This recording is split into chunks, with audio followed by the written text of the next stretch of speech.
this series of studies on the philosophy of history. And as we have carried it under the title of the cycle of the Phoenix, we should reiterate that this cycle of 600 years, originating in antiquity, seems to supply an admirable framework for a study of the great periods in the historical descent of man.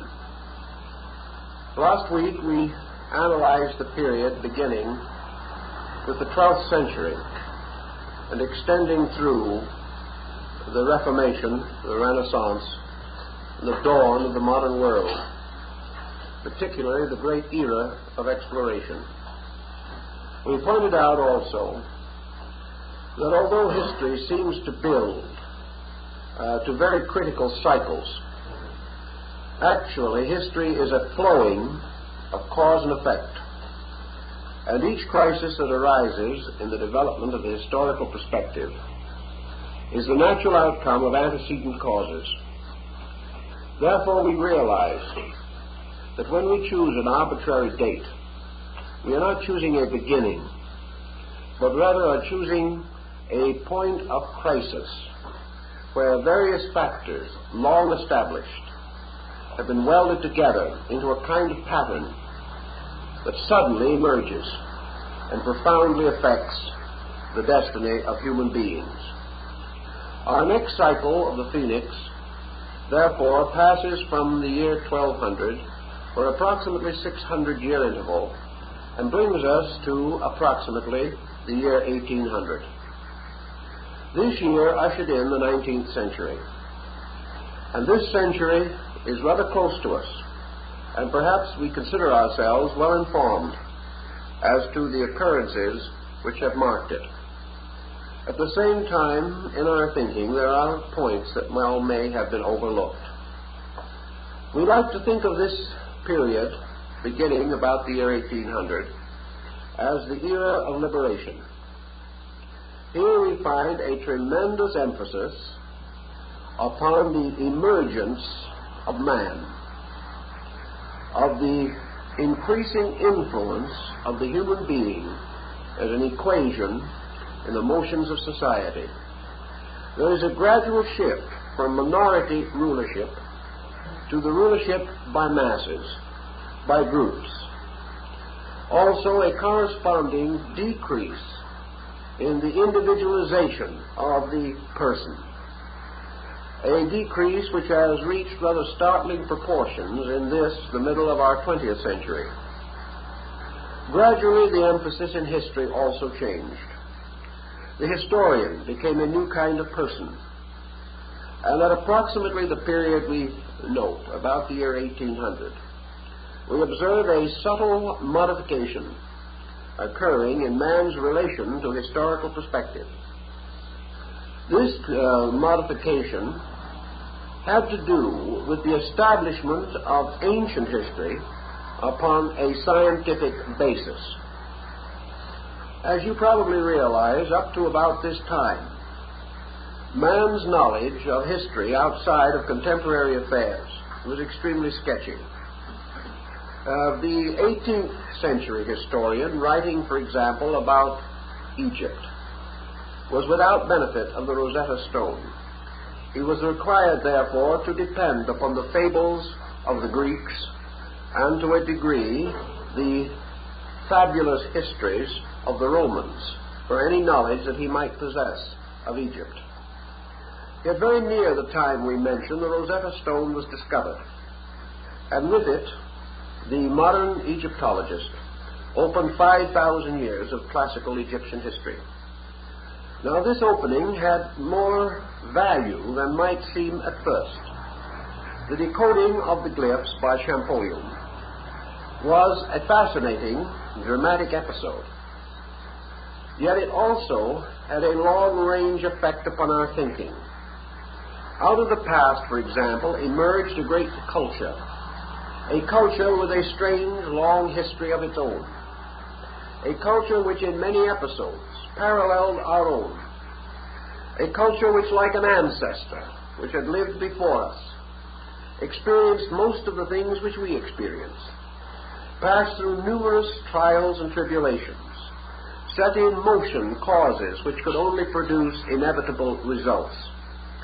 Thus, Egypt emerged as a great object lesson in terms of history, in terms of culture, religion, philosophy. And we suddenly crossed this long interval of the unknown and found the ancient Egyptian to be a human being like ourselves, and not merely a shadow cast by a few fragments of Greek and Roman literature. The same thing occurred in the development of our knowledge of Near Eastern archaeology. About the year 1800, the church historian, the religious thinker in the world of history, suddenly shifted his perspective. He no longer depended upon Josephus and Eusebius. He no longer attempted to write history by rewriting previous history. He became aware of archaeology. He became aware of the possibility of excavating within the regions of his interests, bringing to light lost records, lost objects, lost artifacts, by which, again, he was able to humanize the antiquity with which he was concerned. We may therefore note a broad development of archaeological research with its effect upon history, and the shifting of it from rumor and tradition to revealed and established fact. This was important because it helped the 19th century man to orient himself. He suddenly realized that he did not stand at a summit of an exclusive and isolated culture. He realized that behind him was wave after wave of integrated, orderly historical motion, that many nations had risen and fallen before his time, and that in a way he was heir to them all. This approach to history solved many mysteries and riddles, and it caused us to begin to realize that arts and sciences did not spring into existence full-grown like Minerva from the head of Zeus, but had gradually and painfully evolved over long periods of time. This emphasis began to establish the historical importance of the law of evolution. It also began to strengthen in man's thinking the importance of tracing his own origin. He began to conceive no longer 3,000, 4,000, 5,000 years of human existence, but pressed back the boundaries of man's life, coming to figures exceeding million or 10 million years. He began to have more and more proof of things which had previously seemed strange, unbelievable, and mysterious. All of this certainly affected our way of life. In these researches also, a more critical attitude was turned toward the achievements of the past. And in this critical attitude, man came upon a number of interesting and important facts still useful to him. He began to take a systematic study, for example, of Roman law, and discovered that the Romans, in many respects, were better legislators than 19th century English and American judges and lawyers. He began to recognize the importance of man's experiment with the mystery of government. He observed now 5,000 years of administrative policies. He could see why some succeeded and others failed. He could observe the common traps into which most had fallen. He was able to contemplate the extreme measures and emergency processes which men of the past had set up, and which brought a variety of consequences, some good and some bad. Thus, a new perspective was given, not only in this field, but to medicine, to science in general, to mathematics, to art, music, literature. There was just a great opening, and the foundations that had been laid in the 17th and 18th centuries for the liberalizing of the human mind began to prove valuable. Men began to appreciate, as they had not before, the works of the certain link thinkers, particularly men of the caliber of Bacon and Descartes. These recognitions led also to a better understanding of the world that had suddenly emerged into the thinking of men such as Voltaire, Rousseau, Thomas Paine, and our own American Benjamin Franklin. Thus, by degrees, provincialism broke down. Also, the isolationism which man had placed around his then existing culture. Men had thought of the 19th century and of the 18th, the 17th, as islands upon the surface of barbarism, that they were surrounded by a sea of ignorance. Suddenly, men began to realize that they lived not on islands, but on great continents, intellectual continents, and that these continents sustained a variety of interesting and important knowledge and understanding.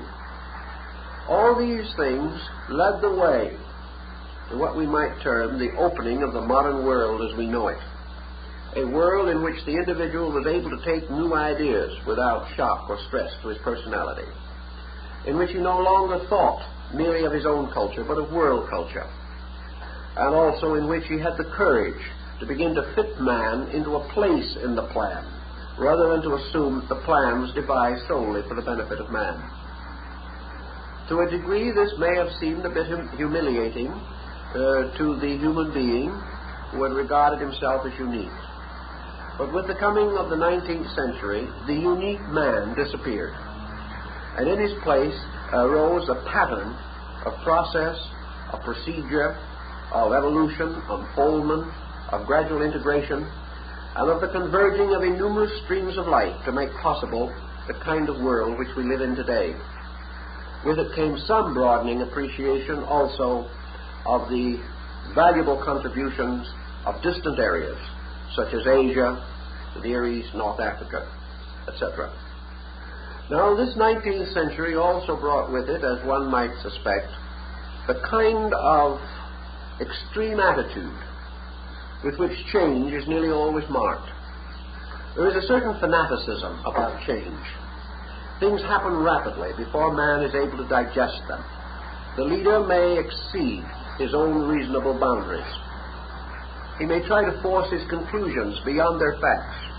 A good example of that can also be found in the 20th century, in which the rise, for example, of psychological thinking has caused a kind of unbalance in our philosophical life.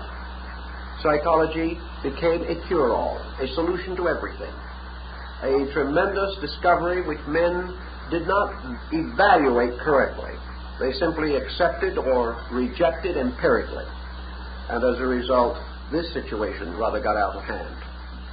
In the 19th century, progress was out of hand.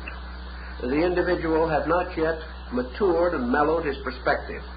All these new and wonderful things that came to his attention confused him, filled him with a certain optimism, but did not give him the instruments of discrimination and discernment.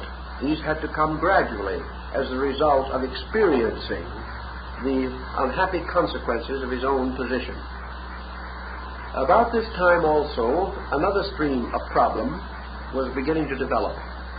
This had developed from the pressures of the Reformation. The Reformation was the exchange of one orthodoxy for another. It was man's intellectual liberation from the hierarchy of the Roman Church to fall under a kind of bondage or slavery to a strange kind of rebellious stubbornness. The Puritan was a man of devout mind and of good intention, we do not doubt, but he was extremely narrow in his thinking. His attitude was so completely, literally bound up with the jots and tittles of the Scripture, and dominated also by a kind of antagonism against anyone that differed from himself. This kind of pressure had a very depressing effect upon the spiritual life of the individual. The Reformation, bringing as it did a strong emphasis upon Protestantism, led inevitably to a rebellion within the human being. And this rebellion manifested itself in the early 19th century as the rise of Protestant mysticism. Protestant mysticism being man's escape again, this time from a literal acceptance of doctrines. This escape was pressed to a further degree by the rising structure of man's technical knowledge. Archaeology was discovering facts. These facts had to be fitted into theological concepts which had not been prepared to accept them. The world changed its pattern. The opening chapters of Genesis became less digestible in a literal form.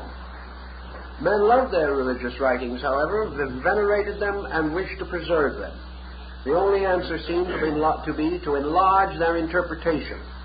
So we find groups arising such as the New England Transcendentalists, under the leadership of such men as Thoreau and Emerson. These individuals were fighting for the restoration of the beauty of a mystical religion, a mystical philosophy of life, a philosophy which was strong in idealistic overtones and yet was broad and deep enough to accept the discoveries of an ever-increasingly strong scientific body. Thus we have at this time in America the rise of our first important school of letters. We find scholarship stretching out far into the hinterland for inspiration. Examination of Emerson's library is now partly possible because the old Massachusetts library which he used fortunately kept records of the books which were loaned to various persons. The books selected by Emerson have now become an important list. These books included not only the best European writers, but the best translations of the Greek scholars, especially those translations made by Thomas Taylor, outstanding works such as Stanley's History of Philosophy, and the early available issues of Oriental classics, particularly the first English edition of the Bhagavad Gita.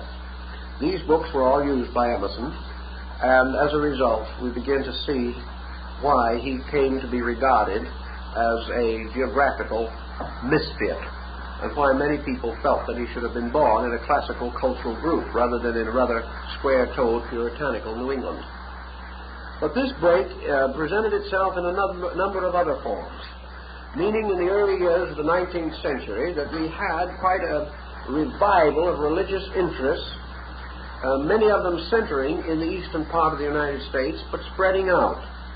The New England Transcendentalists undoubtedly contributed to many of the liberal religious organizations that we know today. They made possible the rise of what we term modern, popular, metaphysical thinking. They also contributed as much as they could to a powerful idealism, although this has become generally obscured outside of the religious field. We also find rising at this time movements that were to profoundly affect our religious thinking, such as spiritualism, which also arose in New England, Christian Science, and of course Mormonism, which came into existence at no great distance from the other groups. All these movements represented a kind of revolt, partly inspired by the impossibility of making the older theological interpretations agree with the rising body of scientific knowledge. A man determined to preserve his religious conviction found it necessary to grow and to enlarge his understanding of the spiritual values which were important to him. There was at this time also a strong rise of interest in St. Paul, and his mystical concept of Christianity became really the central focus of the transcendentalist movements arising in the United States. These were all movements that had to do with the concept of liberation, but perhaps in another department this activity is more obvious and better recorded historically. Around the year 1800, we find the beginning of what we term the era of revolutions. Revolutions, in this case, gather around this focal year. Some were somewhat earlier, others were to follow shortly after. But in the period between around 1750 and 1850, we had most of the basic revolutionary movements working themselves out on the political level. We know, for example, that the first important pronouncements of Karl Marx came into existence about 1840. that these had exercised at their time only a limited influence, but gradually intensified to form a positive basis for what was then known as socialism. Socialism being a movement of liberation on the political level. Around this same time, we see the results of the French Revolution, the reign of terror, and the rise of the Napoleonic Empire. We have, therefore, at this time, a vast war pattern which almost parallels the 12th century conquest of Genghis Khan. Also at this time, we find the breaking away of colonial America, particularly from Spain. And we see the rise of a number of heroes and heroic personalities in the Latin area. Between 1800 and around 1840 or 50, thus we find coming some of the more important names that we associate with the rise of democracy in the West. In Mexico, Miguel Hidalgo, the liberator. One of the most powerful men of his time, although his own achievements were not marked with any great success, he formed a breach, or made a breach in a wall through which others were to pass later. At this time also we find Simone Bolivar, the liberator of Latin America in general, at least one of the most venerated names in the area, making his famous oath of Rome, that he was going to liberate his people from ignorance, superstition, and fear. He accomplished a great deal, was neglected, ignored, and very largely misused by those he had served so well, and it is said that he ended his career penniless, dying in a bed given to him by a friend in a borrowed nightshirt. The bed, and Bolivar had the nightshirt, not the friend. Anyway, the situation goes on. We find Benito Juarez appearing about this period and gradually developing the campaign which was to change again a large part of the history of the Latin American area. Thus, all through this early time, we see men struggling for liberation. We find also in this struggle the gradual liberating of slaves. We observe laws passed in one country after another, by means of which the freedom of the human being became more and more a concern of the public mind. In the earlier part of this period, we find the rise of the little Republic of Liberia, which was the beginning of Negro emancipation from the United States. And the cycle terminates, of course, with the Civil War and Abraham Lincoln's Emancipation Proclamation. Other nations, however, had also passed into this cycle of liberation. And one by one, these countries dissolved the laws by which slavery was possible and also by which imprisonment for debt was possible. These changes affected the political life of the world. They affected the estates of persons, and there were other important moves also made. Up to about the year 1800, and even a little later than that, education was very largely under the influence of religion. Up to the time we mentioned, nearly all the chairs of the doctorate of philosophy in our great schools were held by doctors of divinity, producing what has been called the cycle of the Scottish metaphysicians. The schools were very largely dominated by religious thinking on the level of philosophy and psychology. We see this beginning to break down and find the rise of the doctor of philosophy in his own right, without dependence upon theology or religion. This was almost inevitable in view of the situation that was gradually building up to the final discoveries and pronouncements of the Darwinian theory. Thus, the world was in transition. Intellectually, it was moving very rapidly. Physically, it had not yet changed to any appreciable degree, but the causes of change were beginning to become evident everywhere. Even as early as the year 1800, or shortly thereafter, we also observe another interesting economic situation which called for a lot of reorganization of human policy. Although we had not yet entered into an industrial era, what we termed business was beginning to loom large on the horizon. business at that time was conducted in small offices by underpaid clerks who spent most of their time writing letters in beautiful Spencerian hands for their comparatively illiterate proprietors. It was not a particularly encouraging period. Good wages at that time in England were £12 a year for a good clerk, and perhaps some of these abuses are shown in Dickens' writings, especially his Christmas Carol. The situation, however, was that merchants were reaching out in all directions. The sea had become a more or less open area. Trade with various countries became more and more imperative to take care of the rising levels of life at home. It was becoming necessary to export goods, and it was also becoming increasingly important to import raw materials. As early, therefore, as 1790, we begin to see strong agitations involving the establishment of powerful trading units. Some of these trading units had already been rather effective, but heavy strain was put upon them.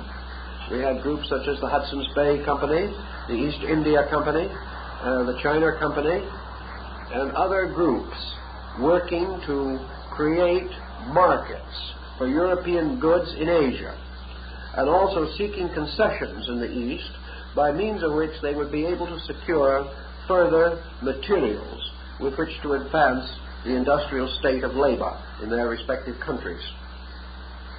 This ran against considerable opposition, as might be expected, and early in the century this opposition locked itself around the history of China, which therefore becomes intriguing to us. China at that time was under the comparatively new Manchu dynasty. The Manchurians had more or less taken over, had established themselves strongly in Peking, and had also become strongly Chinese. Now, in those days, China's policy was a very simple one in international relationships. It was extremely simple inasmuch as China recognized only the Chinese and slaves or servants. The non-Chinese world consisted of barbarians, not worthy of any consideration whatsoever, and not upon a psychological level which justified any treaties with them or any efforts to attain economic parity. Time after time, delegates were sent with full documentation and with very bulging portfolios to China to try to negotiate treaties. The Chinese consistently regarded these diplomats as merely merchants, refused to meet them, sent only their servants to consult with them, and paid no attention whatever to their demands. China's exclusiveness led to considerable controversy, and in the course of this controversy, bad feeling passed from bad to worse, and finally resulted in a series of minor wars and outbreaks, the purpose being very largely to establish treaties with China. China was for some reason a very central factor in these negotiations.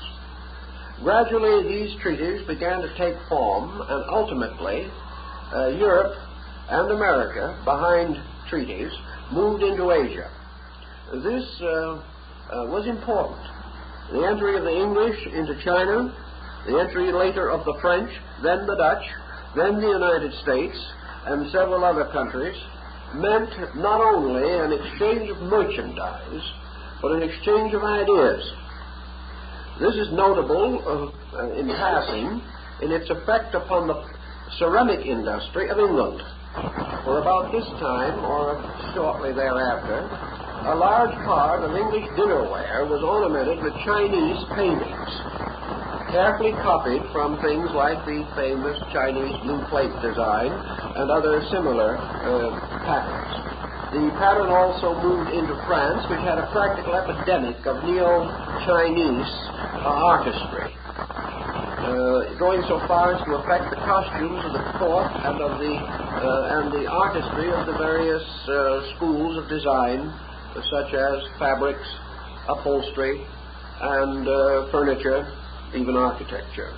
Then, of course, we find the peculiar situations, such as the Chinese Chippendale, in which the furniture makers began to copy Chinese furniture.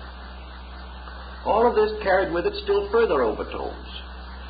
We could not deal with these people. We could not import the beautiful things which they made, and we could not reject them as customers without finally becoming a little more aware of them as persons. Let us say that at the turn of the century, around the year 1800, the European population of China was about 90% missionaries. These missionaries were having a more or less troublesome time of it, and about the year 1800, it was estimated they had managed to make about 150,000 Christian converts in China out of a population of 300 or 350 million. They were not getting along too well. In fact, at that time, the death rate was overtaking them. Behind these missionaries came a few merchants. The missionaries, because of tradition, Christian missionaries had been visiting China since the 2nd century. Because of tradition, these missionaries were reasonably well treated, and with the exception of an occasional interlude, were left much in peace. But to bring anything else in was extremely difficult, and it was some years before its string of treaty ports were finally established. The Chinese had their side to this also, however, because one of the great difficulties in the early half of the 19th century was the introduction of opium into China from Europe. The Chinese resented this very strongly and quite rightfully, and the opium wars and things of that nature rather disfigured Europe's place in Chinese history. Gradually, however, through treaties, this situation was largely remedied, but never entirely so. This meant another extending of boundaries and of motions away from the old patterns of things, the establishment of more intimate contact with the older world and older culture, and through the Honorable East India Company, the same thing was happening largely in India. Thus, we have a new picture here. From the ancient classical times and the gradual infiltration of culture from Asia into Europe, a cultural infiltration which extended from about the 10th century B.C. down well into the medieval period in European history, we suddenly had a reverse.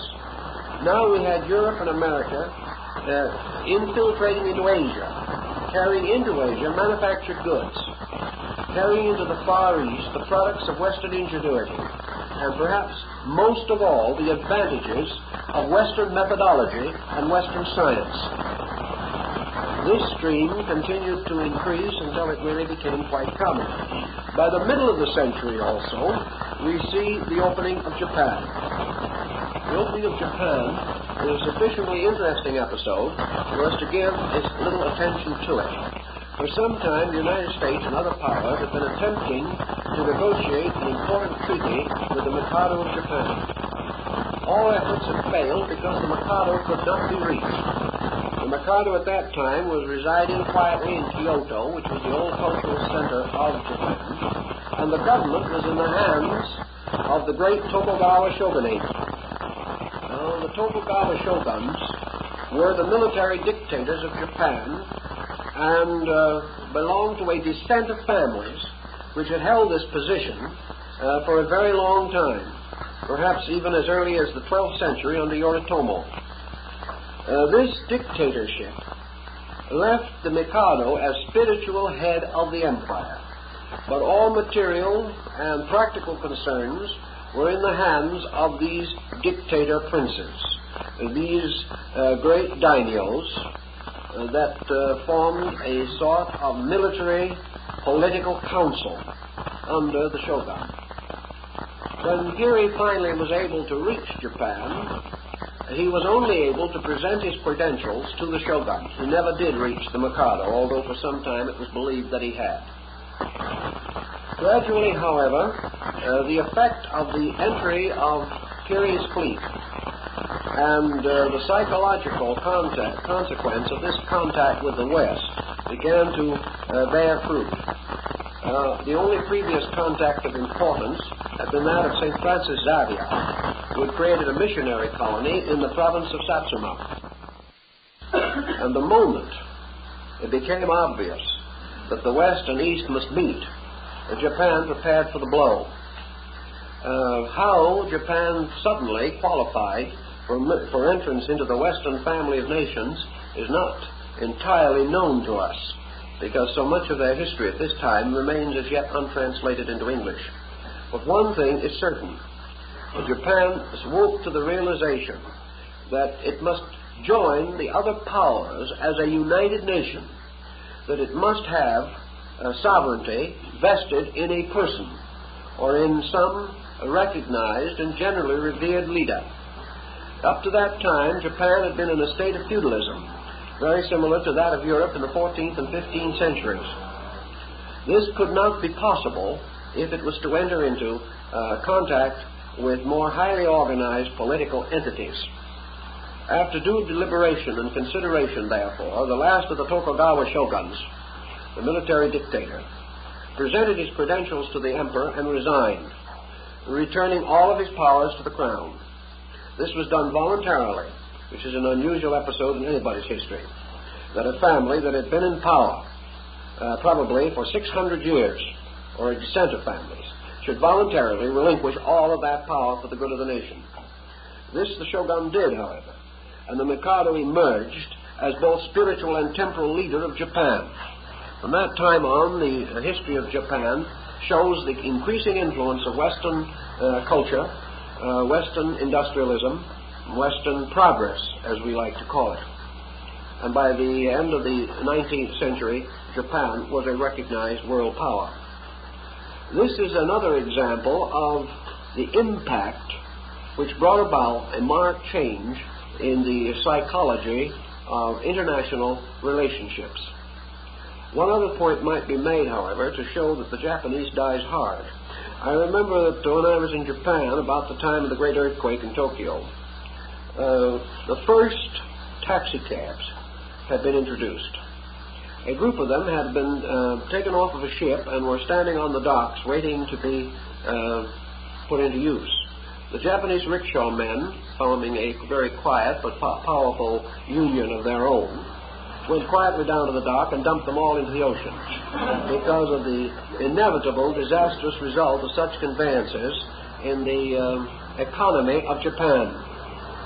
Now, however, we are informed that the rickshaw is almost extinct and is only to be found as an occasional novelty for the benefit of tourists, like some of the old horse-drawn carriages that you can still see parked at the south end of Central Park in New York, waiting for a stray customer. Japan did not move too quickly, but a gradual process of modernization was noted throughout its entire structure. Now we go to one of the more important phases of this, which is all moving in one direction, whether we realize it or not. And we have to study a little bit the application of history to the thinking of the early 19th century, as this bears upon the present state of man. The United States, France, had established a democratic government.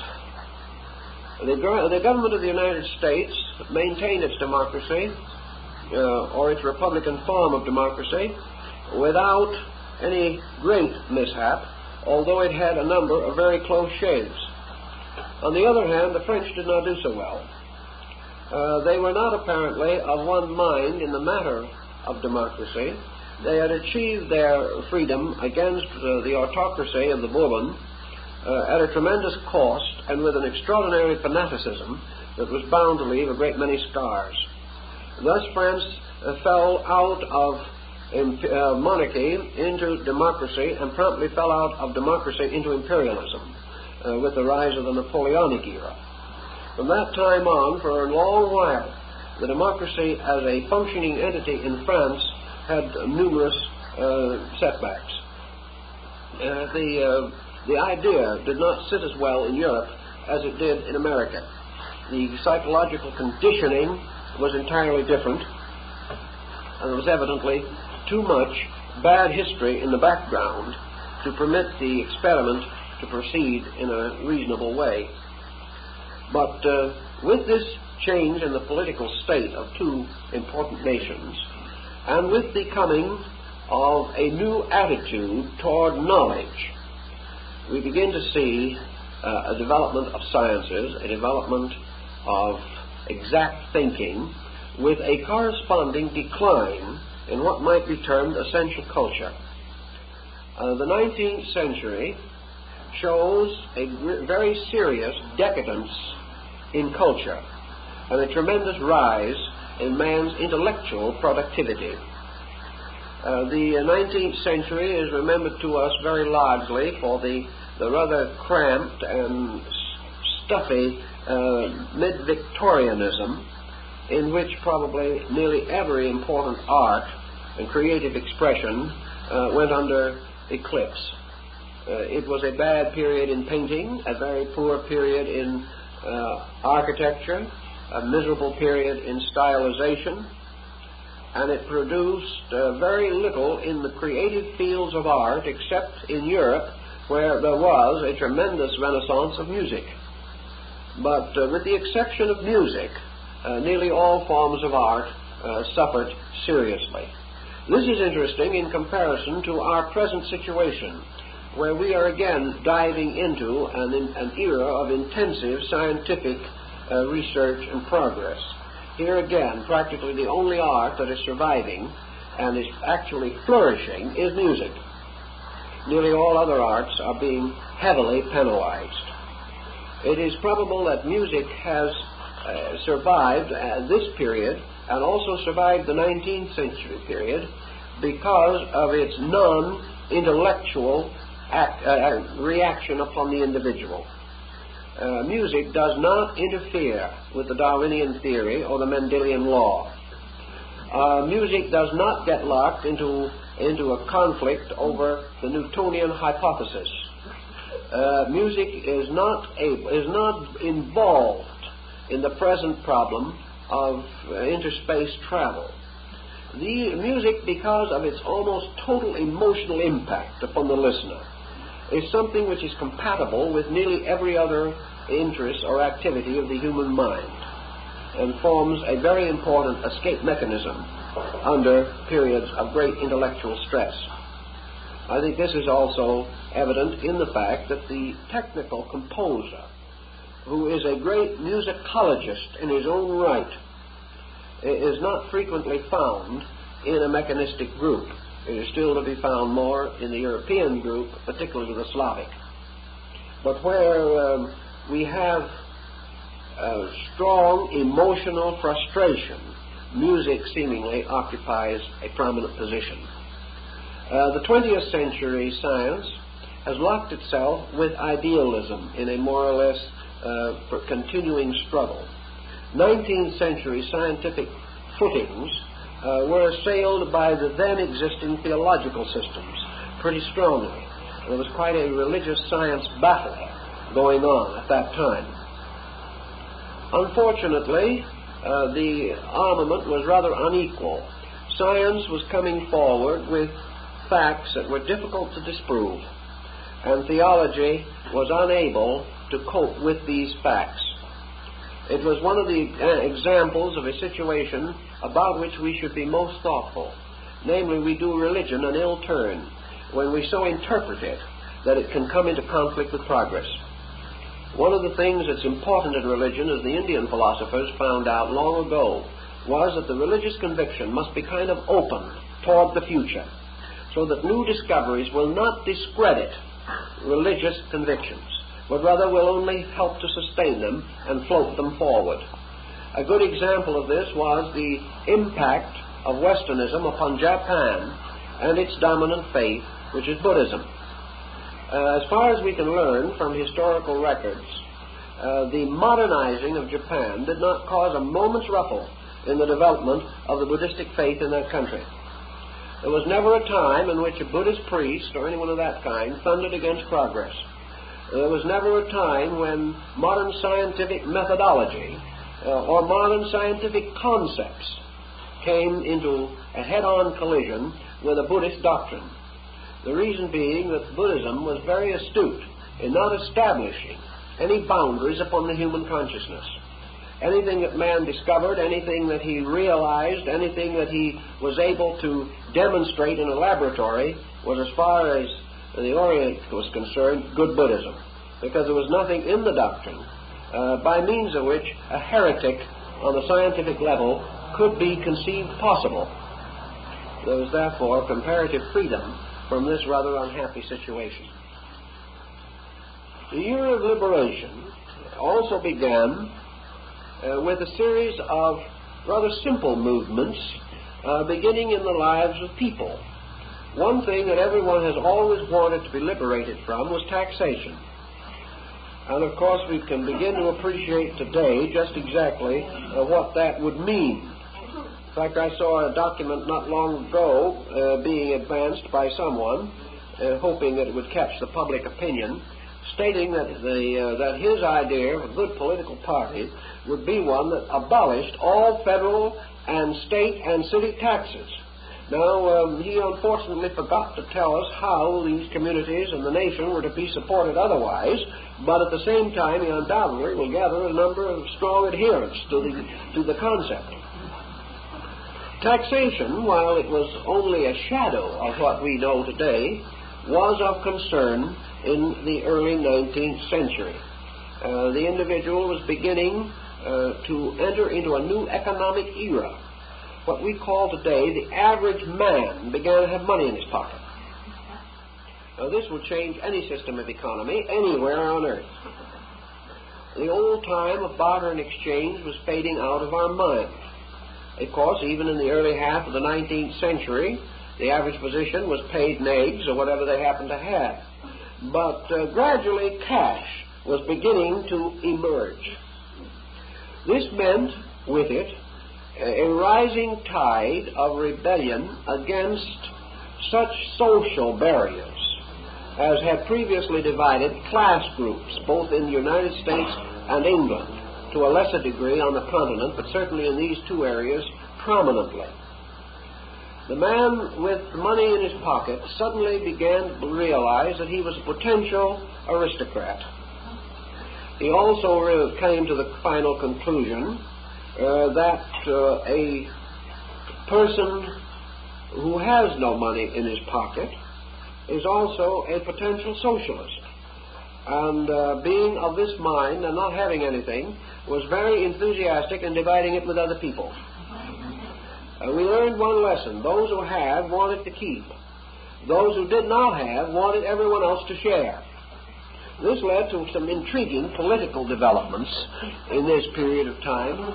But while many of them, such as the populist movement and similar groups, did not exactly accomplish their goals or achieve anything in particular, they did leave a heritage of speculation, a heritage which later supported the single tax idea and now apparently is inspiring the no tax idea. This social growth, however, literally meant that human beings were beginning to accumulate things. While they had nothing, there was nothing to tax. But when they began to have things, when land began to be more valuable, when cities began to grow, when produce and construction procedures were under greater demand, the possibility of raising standards of living and of gradually integrating what we would term today the great middle class. These dreams took visualization and a great deal of form. So in this period also we begin to see the rise of labor organizations, the beginning of man's effort to participate in the profits of production, and of course the great slogan of early socialism, production for use instead of for profit. These things were coming. All of these procedures increased in many ways the cost responsibilities of government. And it has been pointed out again and again that the political situation in the United States in the first half of the 19th century was extremely a caricature, a kind of cartoon of things that were to come. it showed in a small way many problems that we now must face in a much larger and more general manner. Also, about this time, we began to recognize that in spite of all of our thinking, that the Western Hemisphere was not a really isolated area of land. Gradually, our dependence upon other peoples began to emerge. And while this did not really take much shape until the 20th century, still the rudiments were there. We were beginning to reach out. We were also beginning to travel more. I was reading some letters not long ago, written in 1827, by a young man who had decided to seek fame and fortune by going west. He had left a little town in New Jersey, and he said in his letter, "I am going out into the wilderness. I am going west into an unknown land. I'm headed for Detroit." Now, it's hard for us to realize this situation. But that was the way it was. It was a frightful trip in those days. We have several of his letters, including a terrible storm on the Great Lakes and an almost impossible situation in Detroit, including a terrible pestilence that was almost destroying the community. It was a rugged time, but it also gave vent to something that was important. It gave release to the first dangers of over-centralization. Cities and towns were beginning to take definite shape along our Atlantic seaboard. Competition between men was increasing. There was no adequate distribution of goods. The transportation facilities were so poor that a great many goods could not even be shipped. Therefore, in local areas, life was becoming stifling. And so in this period also, while Peary was sailing the seas and while the English were opening their treaty ports at Amoy and Wuhu and Wei Hai Wei and several of these choice Chinese names, the American was going west. He was breaking through the Cumberland Gap. He was going further and further into the unknown to hew out a new way of life. Discontent always moved west. Just as previous discontent moving west had left Europe and come to this country. This westward motion, as advocated by Horace Greeley, was factual and a tremendous release for steam. People had the sense of adventure still strong within them, and they found it desirable and satisfying to open up new territory and establish themselves in new farms and communities. Thus, what might have become much earlier a social revolution was worked off in migration, in the adventure of a larger boundary for living. You know, it's interesting that even in this we have a certain parallel with our present problem. We have just about exhausted the possibility of migration. Nearly every square foot of earth that we can do much of anything with is already claimed by somebody. And while the poles may still be available, the limitations as yet upon the desirability of the areas is rather discouraging. So what do? It looks as though we're heading for other planets. We're looking for other worlds to conquer. It seemingly is part of a psychological pressure within man to break through any limitation that becomes difficult. And the escape from repression, from frustration, pushed the 19th century man west. Here he worked it out or simply fell a victim to the procedure and was not heard of again. This situation carried with it a powerful motion of the proletariat group, and the intellectual group was moving in behind, working to solve problems bearing upon these difficulties. Science was beginning to produce the beginnings of relief For instance, in the development of transportation, it was not long before the markets of the world were vastly enlarged. Also, in communication, distant places were tied more and more closely together. The development of powerful improvement in utility systems made it possible for larger communities to exist. The need for feeding the city began to take on practical consideration. And in all of these elements, history stepped in, because these changes were not made simply by dreamers depending upon their own imagination alone.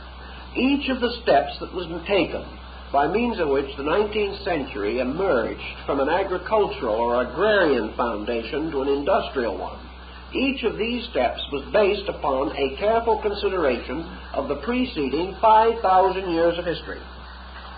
Without that history, these achievements could not have been possible. The early planning of American cities from the standpoint of sanitation was based upon the restoration of the patterns and plans set up by Vitruvius to make possible the metropolitan city of Rome. It was necessary to create vast systems of sewers and aqueducts to supply cities. Our early American communities had no knowledge of this.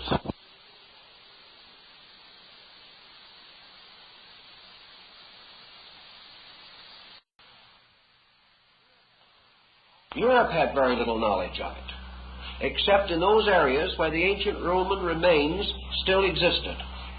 But in a comparatively short time, based upon the old Roman pattern, the city of New York became capable of becoming a great world metropolis. It was back to these old ideas, reformed, reconstructed, and redirected. The same is true in almost every field in which progress was made.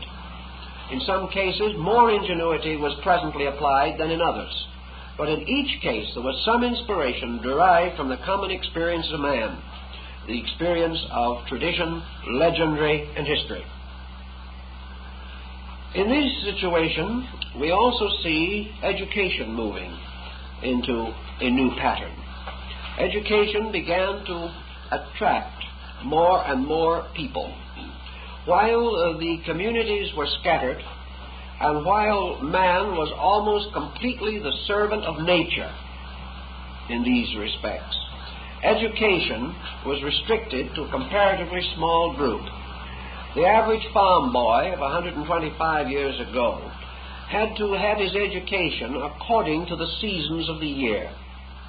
The only time he could go to school was in winter, when it was very difficult to get there. In almost all other seasons, he was an essential part of economy. He had to be present for the harvesting. He had to be present for the sowing. He had to be present for all of the various duties which had to do with survival. And if he was able to secure 2 or 3 years of education, it was at great sacrifice to his family, because of his need in the economy of his time. I know one case of a man who passed on only a few years ago, who in order to reach the school where he went to school, had to swim through 3 rivers every day. And in the early spring and late fall, when these rivers were partly frozen, it was no easy task. In fact, he looked forward hopefully to those months of winter when there were 3 and 4 feet of snow on the ground, because those were the only seasons when he didn't have to swim the rivers. This type of thing was scarcely conducive to the rapid expansion of higher education. And with the exception of a small group of metropolitan areas, the situation was rather consistent. Schooling itself in those days was also very sketchy. It was difficult, really, to find out what to teach the individual. It wasn't until about the year 1900 that people began to decide what they could be taught. Up to that time, truly, we had the 3 R's. The child was taught to read and to write and to add up simple sums. He needed all these in order to survive economically. Certainly, even though he was producing on a farm, he had to know the weights of the things he bought and sold.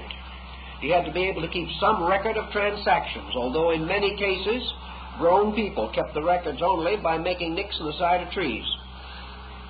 In these days, education as a planned program for man's social adjustment with progress was comparatively unknown. His education was largely in order to him that he might live, that he might exist, that he might keep some records of his daily transactions, that he might communicate with his loved ones, should they be at a distance or he be traveling, or that he could read his Bible. These were the concerns which prompted his achievements. It was not until a little later that education was really formalized. As late as 1850 and 1860, lawyers, doctors, and other professional persons were simply studied by an apprenticeship method, and perhaps had a very brief interlude of formal training. All these situations began to reflect upon the life of the people, an expanding economy, a gradually improving level of living, demanded greater intellectual achievement, demanded greater perspective, and greater skill to keep up with the changes that were taking place. So we can say that by 1850 there were marked improvements, and the modern theory of education was coming into existence. This theory of education has constantly expanded since that time. But education also is a form of liberation. Perhaps, as we have previously suggested, one of the greatest of all the liberalizing factors was our increasing orientation in the field of the sciences, for the reason that through greater knowledge of biology, chemistry, physics, also the scientific arts such as anthropology and things of that nature, we were beginning to sense our relationship not only to a larger universe, but to a universe of potentials. We were beginning to realize that around us were great untapped sources of raw material. We began to consider the possibility of chemistry on an industrial level, and we were thinking more and more of illumination, even prior to the development of the electric light, the coming of the telephone, and things of that nature. All of these were motions toward liberation. But most of all, they liberated the mind into a kind of mood of expectancy. So one thing we can say of the first half of the 19th century was that it was composed of those years in which human expectancies grew great. Perhaps again in contrast to the first half of the present century, in which our expectancies have gradually diminished, until now the average person faces the future with great fear. The 19th century man, on the level of education, faced the 19th century with a great hope. He began to see the roots and beginnings of things, many of which had great promise. He was not yet disillusioned by the fact that everything he devised could be abused. He was still in the devising stage. And he saw many wonderful possibilities, dreams, and adventures, as expressed in the writings of Jules Verne and other men of the time, who really expressed the fantasy of the 19th century mind. It was a world in which everyone was busy accomplishing something. Each one saw an opportunity to improve himself in some way, perhaps only in his comforts and commodities, but certainly he was working for objectives. Now, labor at this time also began to come into conflict with education. Labor at that time, and we can go back to our statistics because I checked some of these in official records. A laboring man around the turn of the century, around the year 1800 to 1810, usually went to work at 5 o'clock in the morning and ended what he called an ordinary day at 7 o'clock at night. Therefore, a fair working day was about 14 hours. During these 14 hours also, he was not allowed very much leisure. there were not many coffee breaks in those days. Usually, his work was being watched carefully, not by a foreman, but by a prudent farmer or someone of that nature who had learned from his cattle and his horses that in order to get the best results, you drove them hard. At that time, there was not too much consideration for what it might mean to the individual to have a little rest or a few privileges. At last, there was a tremendous revolution that threatened to rock the foundations of American economy. And by means of this revolution, the working day was shortened to the hideously restricted period of 12 hours. No one believed that the nation would survive the shock. One man got up and said, in that length of time, nothing worthwhile can be done. The struggle also to determine whether the other 2 hours should be paid for that were no longer being used took 50 years to settle. But with that kind of work, and it was a 6-day week, the individual had only 1 day of the week left. He had very little method of illumination in his home. Therefore, with a few exceptions, he did no evening reading or anything of that kind. He was too tired, and his way of life did not provide adequate facilities or inducements. Even with a 12-hour day, he was rather busy, because in that same period, the 7th day was also a rather arduous day. A good family in good orthodox standing started its religious observances on Sunday morning by early prayer at anywhere from 5:30 to 6 a.m. From about 8 o'clock in the morning to 1 or 2 o'clock in the afternoon was devoted entirely to religious services. And the really devout went back and had a further treatment in the evening. In order to get to your place of worship, you might have to drive 2 or 3 hours in a dashboard buggy. So Sunday was not exactly a day all to yourself. Somewhere in this pattern also, the devout woman, who of course had to go to church and fulfill all the services, and on this day was expected to bring the hired people in also, the maids, or the gardeners, or the hired men, whatever it might be. They all had the right to go to church and to put on their best suits and to fix up their boots with goose grease and be at their very best. After this was all over, sometime during the day, the good woman of the house might be expected to prepare a Sunday dinner for anywhere from 12 to 40 people. So it was not what might be termed a quiet Sabbath. Under these conditions, it was evident that the intellectual life of the people was not inclined to flourish. It was necessary to begin to restrict hours of labor in order to release men for the privileges of study. Around 1810, one of the first of these moves was made in an attack upon the employment of small children in labor. In other words, a move was taken, particularly in the urban areas, the towns and communities, to make it required that children would have some opportunity for schooling. Originally, the minimum guarantee was 2 years. Gradually, this was increased, and there was a greater psychological emphasis against using child labor. But it was not until past the middle of the century that these reforms really took on complete proportions.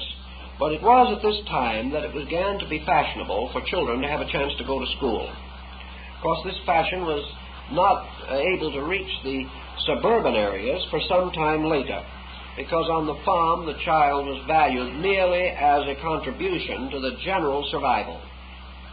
Thus we had a beginning of a fight for education, which meant at that time that only a minute fraction of our population could hope to have what we would term a college education.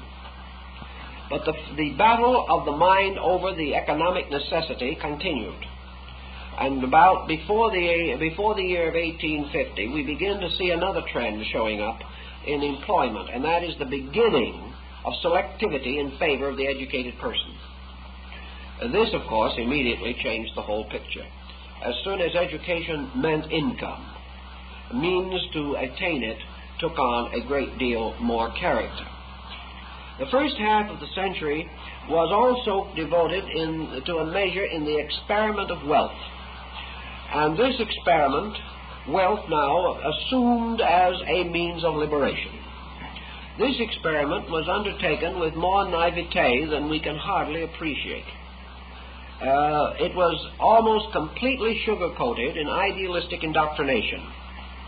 Wealth was always regarded at that time as the indication of superior virtue.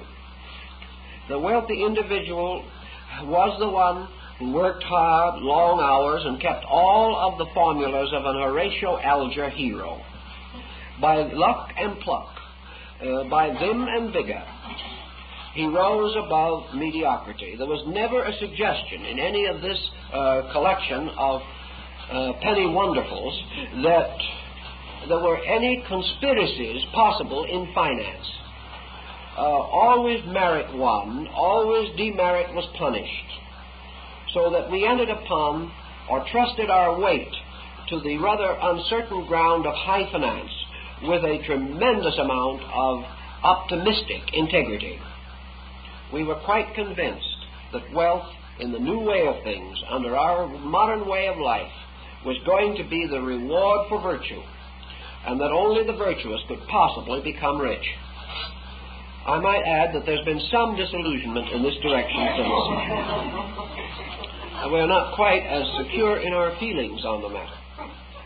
But as we do all things in the same way, we attacked wealth with the firm belief that it was going to prove to be the greatest emancipating force. Wealth was going to enable us to buy intelligence. It was going to enable us to spend money for self-improvement. When this wealth began to accumulate, we didn't always use it that way, but that was the idea. So in the first half of the 19th century, liberation from mediocrity through the possibility of private wealth and private industry began to take powerful force. It was then that we began our pattern of rugged individualism that ended in 1929 in ragged individualism. It was a long and disillusioning period in which we struggled to prove that by means of wealth we could be happy, we could be secure, and we could attain peace. And during that period, anything that seemed to endanger this situation, particularly from the outside, was simply rejected, cast aside, and considered no part of a world which was completely surrounded by the invisible wall of the Monroe Doctrine. This situation goes on into other brackets. And I think that out of the various ones, we're going to have to pause somewhere. We can't cover them all because we have some other things to do.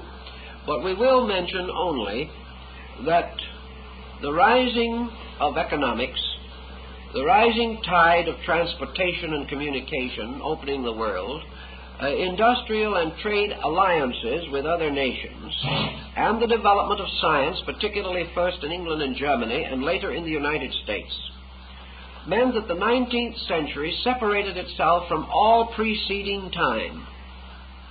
And we began to see the emerging of the organized human society that we recognize today, a society heavily dependent upon the provisions of science, a society made as secure as it is by the tremendous advancement which we have made, particularly in scientific industrialism.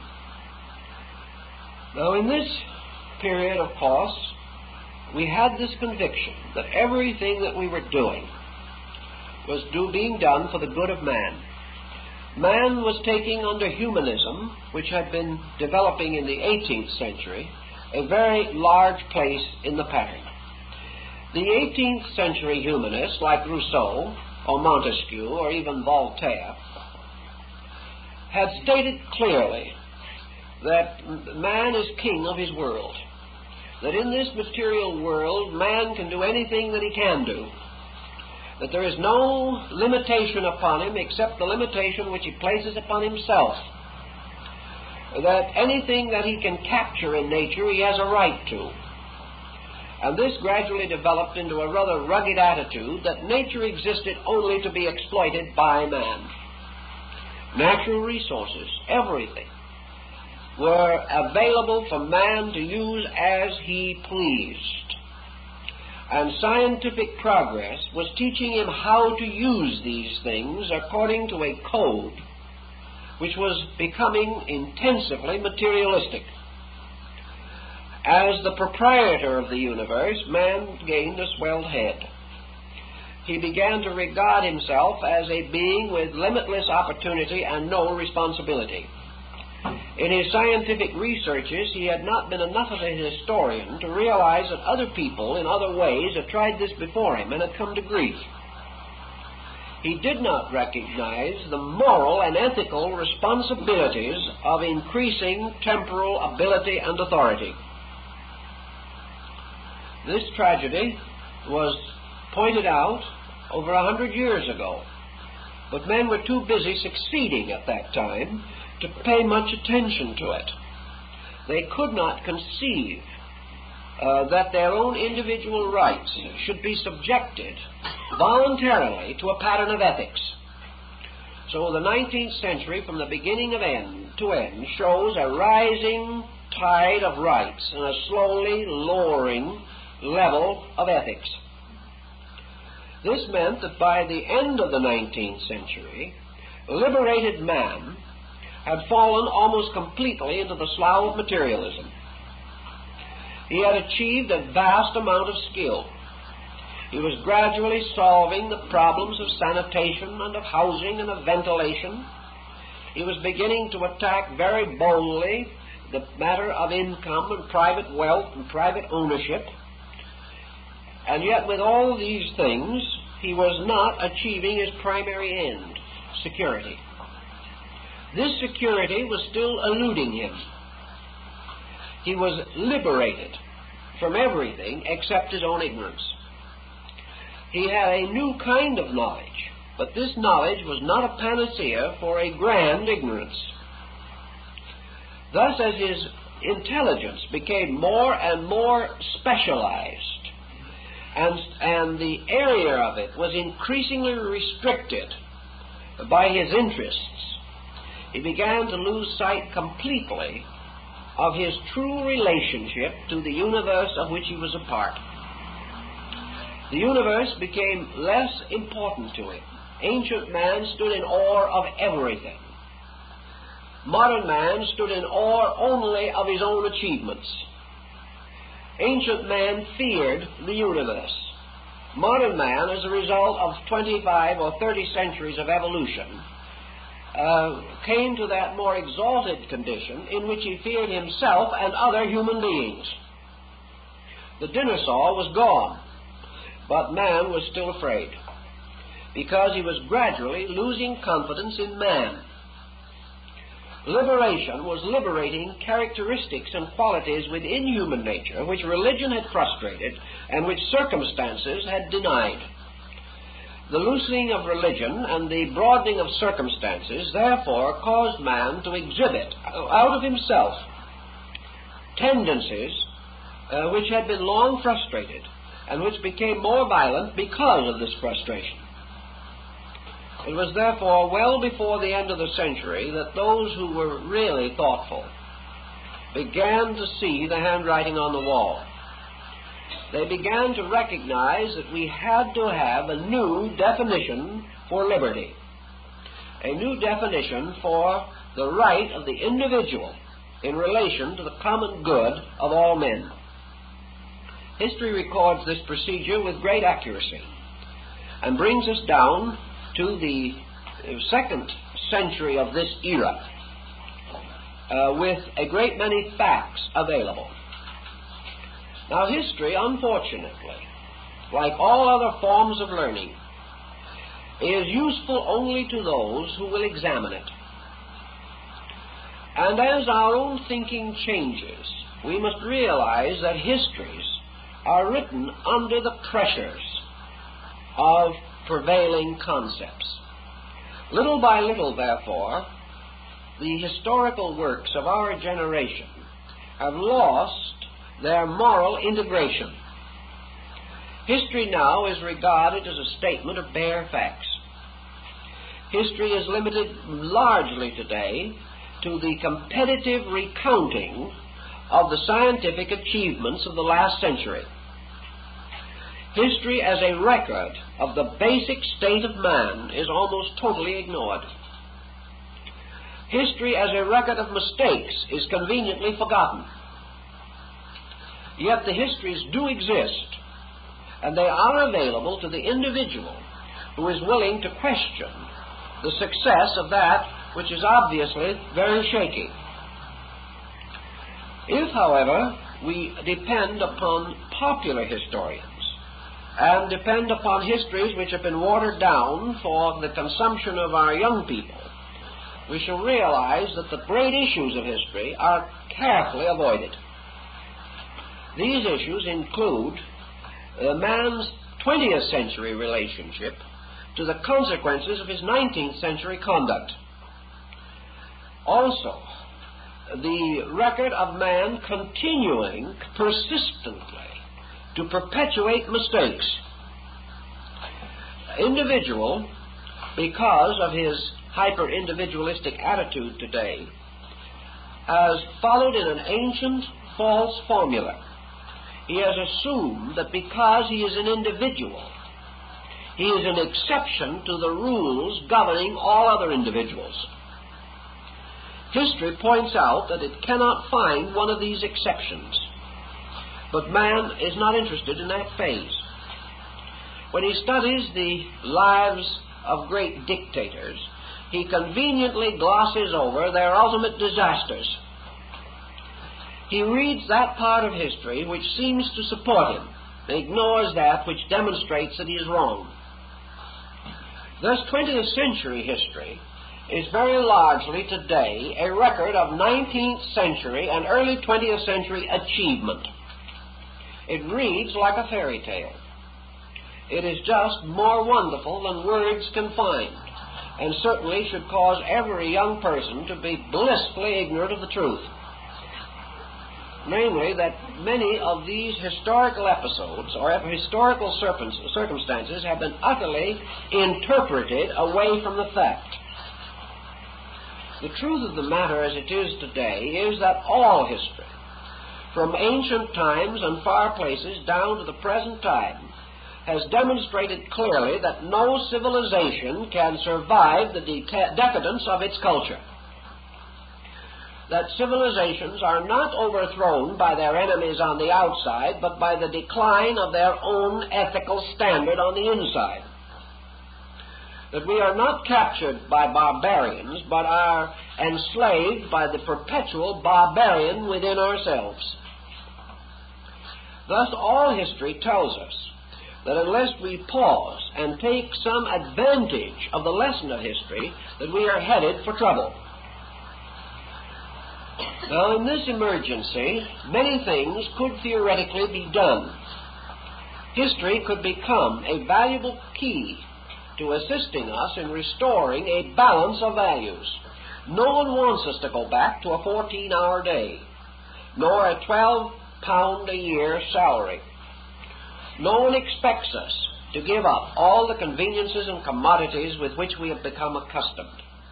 But history does warn us that moderation alone contributes to survival and that all excess destroys. This is as factual as though it was demonstrated in a laboratory, and it has been demonstrated in some levels in a laboratory. The inevitable conclusion must be that a people under a fanaticism or under a pressure, an ideological dynamic, will have a tendency to ignore the greater part of its own cultural need to the overdevelopment of a particular. Unbalance has always been the cause of historical decline, as we have it from the beginning of time. Compromise is another. From the time that the Romans attempted to compromise with the Huns we have never had an example of a successful compromise in history, especially on the level of nations. We have also learned that wherever in history the economic, political power of a people surpasses in its growth, in its rate of growth, the cultural, ethical, moral growth of a people, that people will inevitably pervert knowledge. Therefore, that an individual who knows more than his conduct can sustain in a manner of integrity is a menace. We are full into this problem. Now we have finally accomplished liberation from ignorance, so that today ignorance in the classical meaning of the term is comparatively extinct in our way of life and is rapidly disappearing in the outlying areas around our culture. On the other hand, we have not achieved a liberation from knowledge, and that seems to be our next challenge. First, we were enslaved by what we did not know, and we have at least 3,500 years of history to prove that. Now we are becoming enslaved by what we do know, so that instead of the man being the master, now knowledge is the master. And knowledge is moving man to the fulfillment of its own blind purposes. Man has given up serving other men, but he is now serving the thoughts of specialists. As a result of this kind of slavery, the individual as an individual is rapidly disappearing. And in his place, dominion is in the hands of policy. It is assumed that man must act according to the progress of his sciences, must adjust himself to the motions of his industries, and must accept whatever directive his economy imposes upon him. In other words, his achievements have become too big for him. And in the presence of this utter inconsistency, we must also come to the realization that science, industry, and economics are not beings. They are not rational creatures. They are not moral structures. They are simply techniques. They are methods. They are means for accomplishing certain purposes. And within the structure of each means is only the directive to its own ends.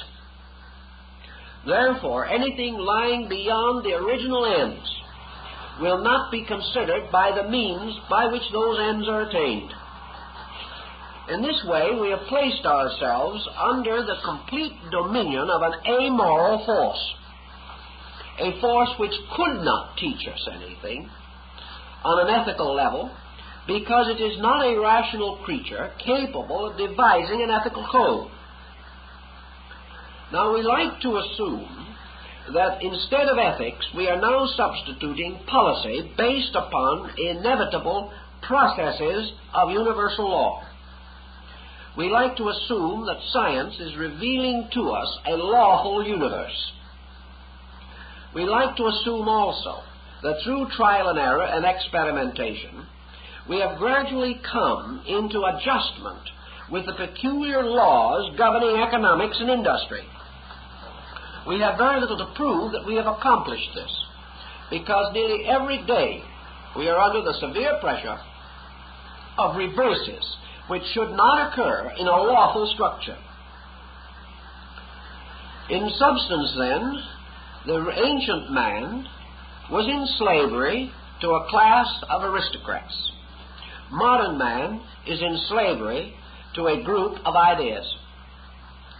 These ideas are not bad, any more than an automobile is bad. But an automobile is a deadly weapon in the hands of a psychologically imbalanced person. It is also a deadly weapon in the hands of an ethically immature person. There is nothing wrong with the automobile. The trouble lies in the lack of responsibility and integrity, understanding or skill of the driver, or in the case of the so-called unavoidable accident, perhaps of the construction of the vehicle itself. Actually, however, in our modern way of life, we need history. History comes to us in the form of a kind of religion. History tells us, beyond any doubt, that the essential theme of the ancient fairy tale is more true than the products of the modern laboratory. For it was the essence of the ancient fable that good must triumph. It was the essence of the ancient legend that with many adversities and reverses and great hazards and dangers, the hero must be true to his principles and must finally demonstrate his own integrity, thus establishing himself as a true hero, as a superior person entitled to live happily ever after. Our present policy is not assuring us of any of these things. Thus we come into the second century of our great cycle, beginning in the year 1900, inheriting a series of mistakes which have never been corrected, and inheriting also a new vista of time.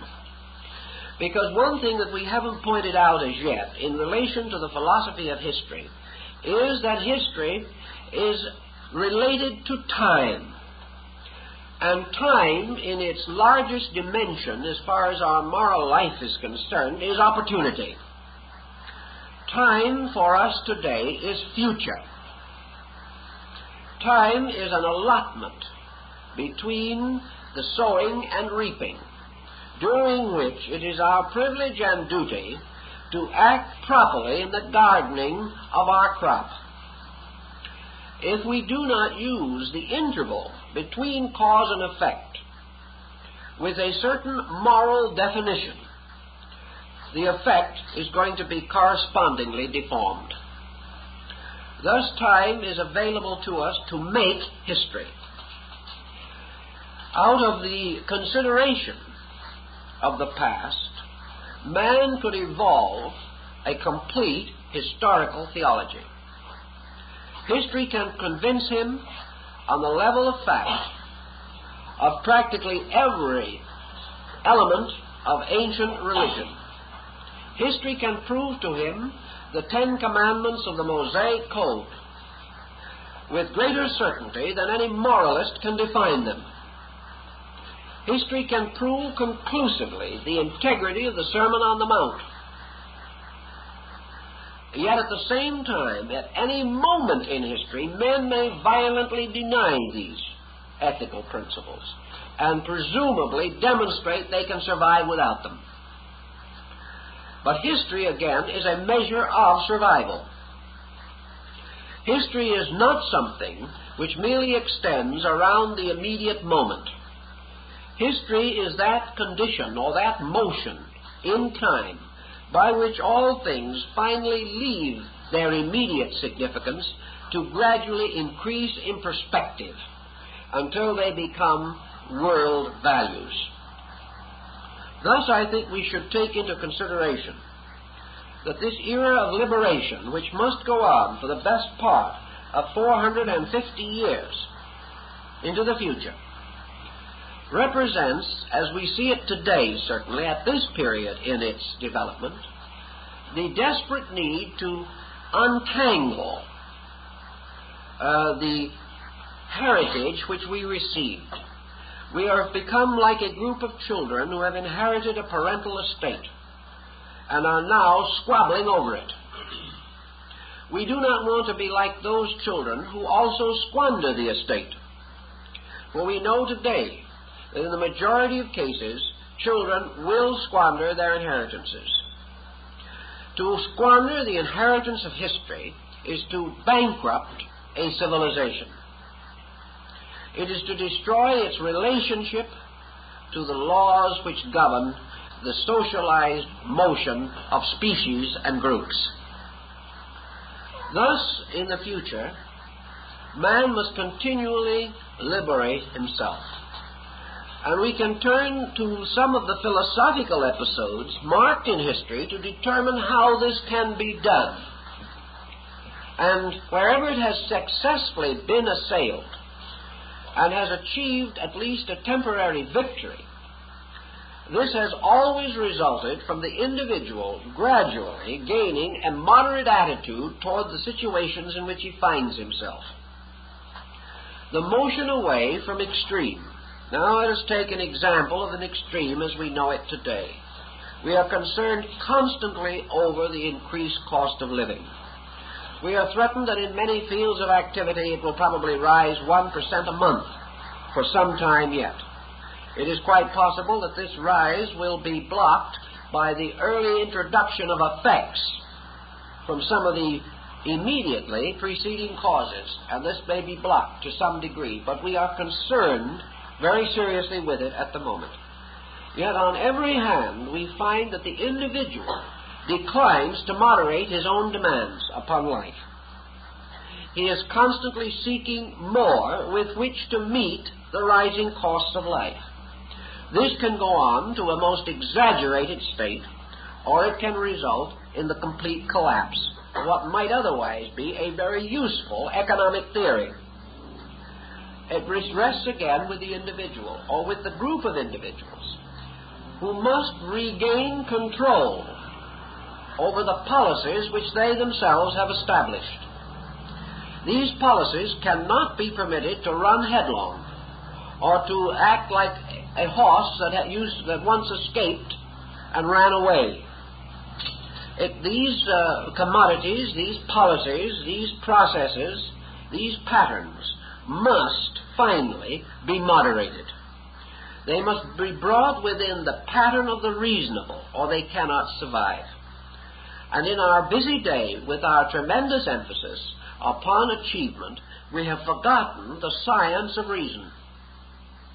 And being deprived of the science of reason, we do not know how to be reasonable. I talked to a man about it not long ago, and he said, well, that's all right. I guess you're supposed to be reasonable. Perhaps it would help. But he said, I've got a private philosophy of my own, which seems to be working for me. And that is, instead of being reasonable, take all you can get while you can get it. The same man is wailing on the fact that he can't keep anything that he's getting. So the situation is not as optimistic as even he would like to assume. Contemplation upon history produces the philosophy historian. It makes the individual realize that from history can be derived the working solution to practically any problem that we face today. We say to each other, sometimes to ourselves, we do not know the answer. Yet there is no principle with which we are concerned today which has not previously been applied in some way. And the operations of that principle can be studied and estimated with almost infallible accuracy. What we hope is that these principles will not be consistent. We hope that we can prove ourselves an exception to the rule of life. This is going to be a little difficult, and we are more optimistic than stable in our attitude. Actually, from the philosophy of history, we can find the working formulas for things that we want today. We know how crime can be solved. We know how juvenile delinquency can be solved. We know how religious intolerance and racial intolerance can be solved. We also know how the danger of depression can be removed. We know how peace can be achieved. We know how the individual's personal security can be advanced. We know how health can be improved. We know how old age can be retarded. We know all of these things. but we do not wish to face the implications of them. So we prefer to drift, hoping for the best, and with a very profound internal conviction that the best is not going to occur. As a proof, more or less, of this uncertainty, we can note the tremendous revival of religious interest in the United States and in other countries. Men are becoming a little frightened, and in their fear they are on the verge of restoring a few phases of the divine initiative.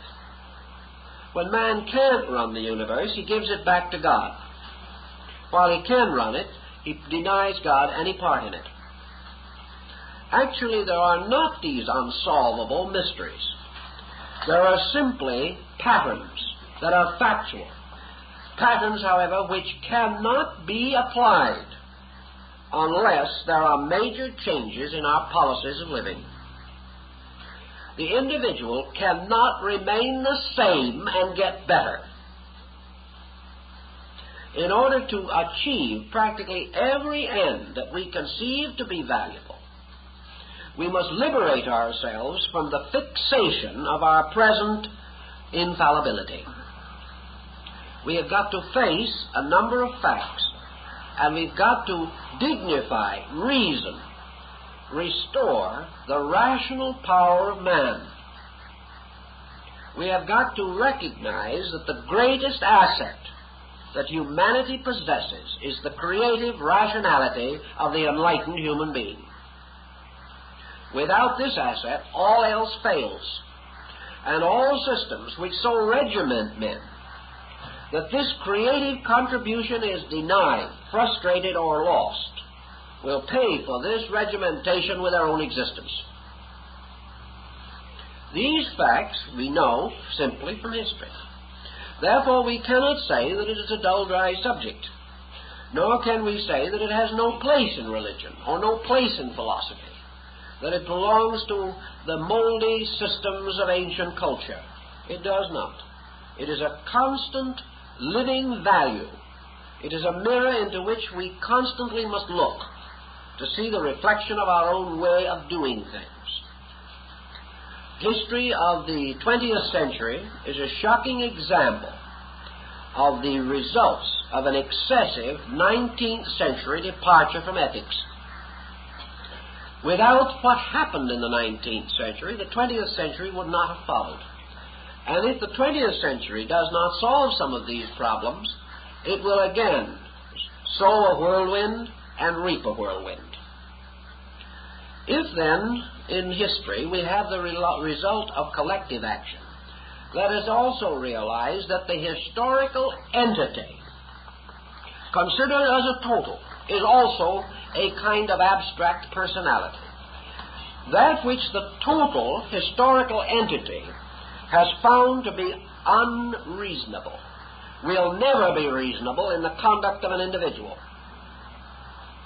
That which has failed for 1,000 different dictators will never succeed for another dictator. But he is always hoping that it will.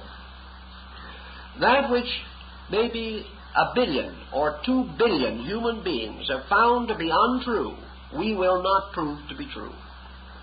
I do not mean in opinion, I mean in practice. I mean in the experience of how to live and what the consequences will be. Man has struggled through a great many levels of primitive life, but he has achieved and survived because of certain values, and his survival has never flowered into its proper maturity because of the absence of certain other values. As long as values remain as they are, some present and other important ones absent, our civilizations will continue to be inconclusive. We will never achieve the final consummation that we desire.